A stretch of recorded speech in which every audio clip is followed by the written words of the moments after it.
how has technology and globalization changed the way things are done in a learning organization? The way you develop training, the way you administer training, how are some of these things changed?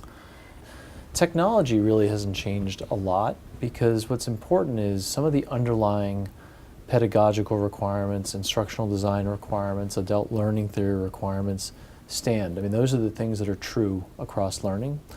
Technology, in my view, is an enabler, right? Technology used well leverages good learning content and good learning design and allows it to be global, right? So in the early days of doing this, what I remember is it was really hard to do things on a global scale without technology.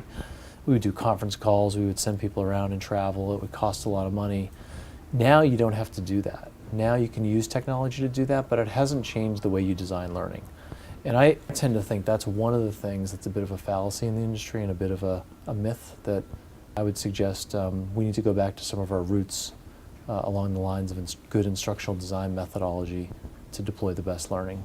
It doesn't matter whether it's online or in classroom. I'd say it this way, I don't think it's better if it's online or in a classroom. I think the question is choose your distribution method or methods, right? Because you may do something two or three different ways, but ensure that the underlying design and development of learning is high quality. Now the good news, to really go to part of your question, is that technology has enabled us to scale things faster. It's enabled us to reach a global audience much more quickly and at a lower cost per unit, which is really positive, but it hasn't changed what learning is.